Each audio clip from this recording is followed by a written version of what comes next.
Perkenalkan, nama saya Wahyu Widayat sebagai Supervisor Engineering. Nama saya Harun Al-Rashid Syah, di sini sebagai Housekeeping Supervisor. Taiwan dulu kan tawari, ya udah saya ikut daftar ke Taiwan. Yang jelas saya pertama berangkat itu di daerah Hsinchu, bawahnya Taipei. Itu pertama berangkat. Terus 3 tahun saya pulang, telepon sama agensinya mau nggak ke sana tapi di pusatnya. Maksudnya pekerjaan yang lebih gede. Produksinya bukan gede gajinya, Mbak. Gajinya sama.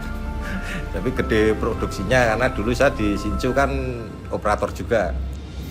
Operator mesin di bagian ngelas sama mesinnya itu perjalanan membuat pipa. Kan pabrik pipa itu. Pertama saya datang di sana, saya tiba pada tanggal 4 Juli. Kebetulan di sana Independence Day Amerika Serikat, 4th of July. Saya tiba di Dallas, Texas. Saya ke Oklahoma pada saat itu karena hotel yang saya akan bekerja di Norman, Oklahoma. Saya bekerja di Residence Inn by Marriott selama 2,5 tahun. Saya mulai sebagai room attendant. Satu, udah nggak pengen di rumah, Pak. Maunya juga nggak boleh orang tua karena dengan umur segitu kan, ya saya bilang kalau nggak boleh ya selamanya saya nggak mau kerja gitu aja. Akhirnya boleh. Maklum ya Bu ya, namanya belum pernah keluar negeri, jadi kita rasa keingintahuan kita kan sangat besar gitu loh untuk menjelajah, melihat dunia luar. Bagi saya gini, Mbak, prinsip orang merantau itu kuat nggak kuat harus saya jalani. Kalau saya pikirnya saya cuma di Kalimantan, di Jakarta, kalau saya dapat masalah sedikit, pikiran saya pasti pulang. Karena kalau cuma di Jakarta beli tiket sepur aja udah, kereta aja udah, sampai rumah lagi. Jadi apa masalah yang saya hadapi mesti saya lari. Tapi kalau di luar negeri saya mau lari, urusannya banyak. Lari mau pulang juga belum habis kontrak, mesti saya kena denda, juga nggak sedikit, ya kan? Mau lari dari kerja itu nanti hitungannya ilegal. Jadi saya pelarian. Kalau ketangkap urusannya juga panjang lagi. Jadi mau nggak mau kalau saya hadapi masalah ya saya selesaikan. Di Taiwan sendiri duka itu mesti ada, apalagi kalau ada masalah. Yang penting jangan sampai orang perantauan itu berita dari Indonesia, apalagi berita yang kurang bagus sampai ke telinga kita. Itu karena dukanya nanti mendalam. Ya contohnya kalau kita udah punya anak istri, Pak anakmu sakit terus, Pak anakmu ini masuk rumah sakit, itu mengganggu pikiran yang ada di sana. Ya kan? Kalau kita udah terganggu dengan pikiran yang ada di Indonesia, apalagi keluarga itu nanti mempengaruhi pemikiran kita yang di sana. Kita nanti nggak fokus kerjanya, nanti kita pengennya cepet pulang atau apa. Nah, alhasil malah nanti ada apa-apa karena kita nggak fokus kerja gitu loh. Kalau senengnya ya relatif tergantung orangnya. Banyak sih kalau masalah sukanya. Pada saat itu saya masih lajang, kita gaji lumayan besar. Kalau untuk dibandingkan dengan di Indonesia kita sangat besar sekali. Kita bisa bantu orang tua, kita kirim ke rumah, kita bisa buat kita shopping kemana, makan kemana, kita bisa lakuin itu semua. Banyaklah kita kunjungi tempat-tempat yang hanya kita bisa lihat di TV-TV atau di film-film layar lebar gitu, di bioskop. Kalau dukanya, ya namanya kita berpisah sama orang tua, sama keluarga selama bertahun-tahun. Karena kalau untuk kita pikir-pikir, kalau kita ada kesempatan untuk balik setiap tahun ke Indonesia, otomatis budget itu lumayan besar gitu loh. Untuk tiket bolak-balik itu kan lumayan besar. Kalau saya sendiri ya happy aja, Mbak. Kalau saya ya banyak temen, satu itu banyak temen kan, perantauan banyak temen. Karena bagi orang perantauan temen itu saudara, mereka itu baik. Mereka itu kalau orang Taiwan setahu saya mereka itu baik, mereka tidak pelit dalam soal barang. Kalau dia ngasih kayak angpo barang, berupa barang itu harganya itu sampai 5.000. Lempengan irisan daging sapi apa itu 5.000. 5.000 kalau dikuruskan itu udah hampir 1000-nya itu 300, sudah 1 juta lebih kan. Nah, kalau di kerjaan ya itu tadi Mbak, kalau kita dipandang sebelah mata itu karena kita nggak mampu. Kalau kita nggak bisa bahasa, itu direndahkan. Jadi kalau kita cuma gini-gini tak kayak uji nyali itu ya dia taunya dia nyuruh nggak mau, gitu aja. Kan beda persepsinya. Iya. Tapi kalau kita alasan nggak mau nggak masalah, tapi pakai bahasa aja. Karena apa? Iya, gue punya lele, udah. Saya nggak mau, saya capek. Yang penting kita tahu kita itu job kita itu di sana apa. Ya makanya ada bahasa yang kita harus mengutarakan.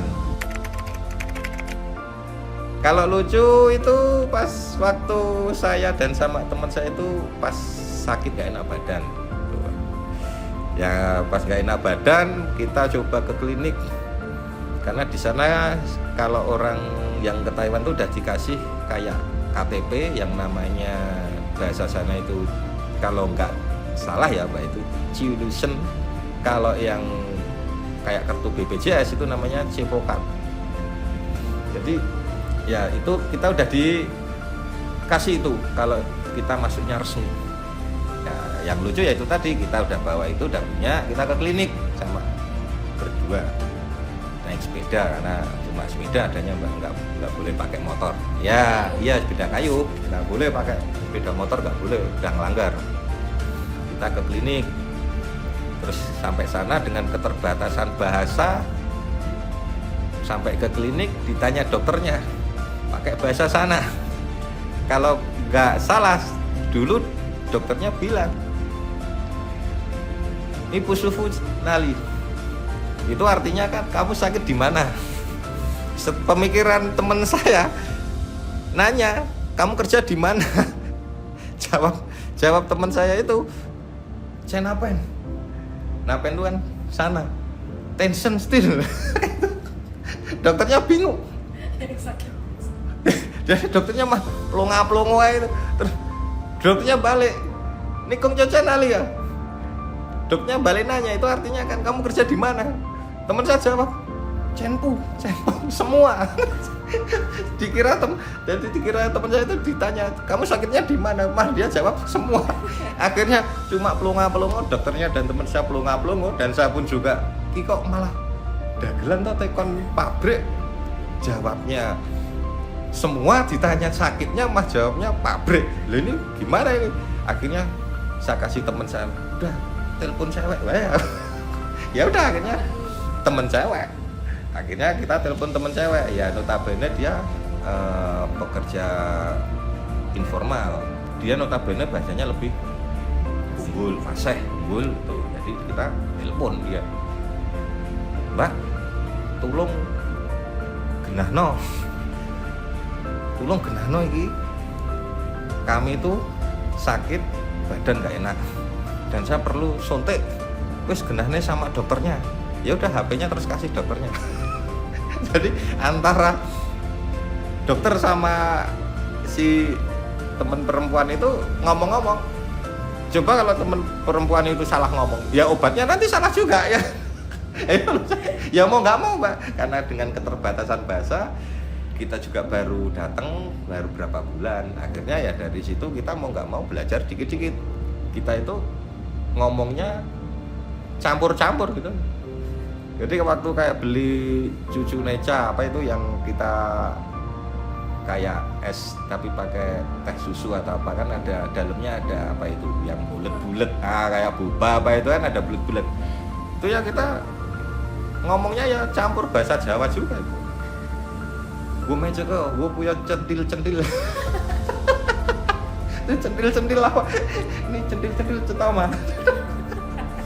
Ya udah ngomong pokoknya sana paham aja gitu aja, paham ya mau nggak mau dia memahami sambil ngomong pakai bahasa isyarat aja, satu-satu ditunjuk cek mau usah cek mau. jadi apa yang cek mau jadi dia nunjuk-nunjuk kita yang kan dan yang penting kan uang aja Mbak, kalau uang kan kita harus tahu. Sempat berkunjung ke suatu rumah sakit di Oklahoma gitu ya, di Oklahoma City kebetulan saya naik lift, terus secara tidak sengaja bos saya nanya, Ian di Indonesia ada lift nggak sih? Nggak ada ada, saya bilang. Tidak ada. Ah, terus kamu naik ke lantai 1, kedua atau ketiga gimana? Ya kita tinggal teriak aja, throw me the rope gitu loh. Jadi lemparin tali. Serius kata dia. Iya. Jadi ya hal-hal seperti itulah. Mereka sangat tidak paham gitu loh. Mereka bertanya apakah jalanan di Indonesia itu diaspal. Saya bilang tidak, dirt road semua. Seriusan dia bilang. Primitif banget, kayak di sana ada mobil tidak? Gak ada, terus naik kebo. Hal-hal seperti itulah. Jadi sangat lucu, tapi that's the fact gitu loh. Itulah pertanyaan-pertanyaan. Mereka seriusan nanya, tidak ngeprank atau apa gitu. Mungkin dari kedisiplinan yang ada di sana, karena hikmahnya orang perantauan itu kan di sana kan rata-rata ikutnya kan ISO, jadi kan di kedisiplinan, terus ya kinerjanya. Tapi kalau untuk sekarang saya di Alana itu kan ya mungkin apa yang saya dapat pengalaman dan pengalaman kerja yang notabene itu hampir sama, ya saya pakai di Alana itu aja, Mbak. Walaupun masih banyak belajar saya di Alana juga, dan melayani dengan sepenuh hati itu kita interaksinya sama banyak orang. Kita kan, Mbak. Ya itu tadi pengalaman saya di sana ketemu banyak orang. Jadi sama di sini juga ketemu banyak orang. Banyak daerah juga, apalagi nanti tamu. Nah, banyak juga di lingkup yang terkecil itu temen sama departemen sama mana itu banyak temen yang dari notabene daerah lain-lain. Tapi kalau kita udah terbiasa sama kumpul, oh itu memang daerahnya sana itu memang seperti itu. Nah, jadi kita nggak baper dimasukin hati atau apa itu, ya kita balasnya ya sengaja nggak apa-apa gitu. Yang penting kan tujuannya sama, untuk memajukan sesuatu yang kita pegang saat ini gitu. Toleransi, rasa saling tolong menolong tanpa melihat latar belakang ya. Pada saat kita berbuat salah, kita ditegur, no hard feeling tentu, tapi that's it. Kita ditegur, kita terima, kita tahu kita salah, but that's it. Nggak ada lagi kemarin begini loh, kamu begini loh, tidak akan disebut-sebut. Jadi permasalahan itu akan berhenti di situ gitu loh, tidak akan diungkit-ungkit lagi. Nah, kalau udah pengen berpengalaman di luar negeri, ya pesan saya itu siapkan mental. Udah itu aja, siapkan mental dan harus belajar apa yang ada tujuannya di sana. Karena jangan sampai kalau kita nggak belajar, apa yang kita itu nanti ditemui di sana, entah itu dari segi kita itu kerja di bagian apa, ya paling nggak kita harus paham lah kita itu kerja di bagian apa. Kita harus memahami dengan kondisi kita itu sekarang, kita paham nggak sama pekerjaan kita di sana, dan kita harus belajar. Dan satu lagi, karena kalau kita nggak pegang prinsip itu, kita merasa bodoh di negeri orang. Udah itu aja. Jadi jangan sampai kita itu ke negeri orang merasa bodoh, jadi kayak cumplung gitu. Tetap belajar. Majority challenge yang kita hadapi itu adalah bahasa. Jadi saya sangat menekankan kepada anak-anak didik saya di sini, anak-anak trainee, terus belajar, improve your language, karena itulah yang akan kalian hadapi pada saat di sana. Expand your horizon gitu loh teman-teman. Karena apa? Dunia itu luas. Jadi selagi kamu masih muda, masih sehat, masih kuat, ayo come on, you can do it. Saya bisa dulu, kenapa kalian tidak bisa? Tapi ada satu pepatah yang saya selalu pakai kemanapun saya berada. Di mana bumi dipijak, di situ langit dijunjung. Jadi kemanapun teman-teman berada, tetaplah hormati adat, kebiasaan, tempat teman-teman berada. Tetap semangat.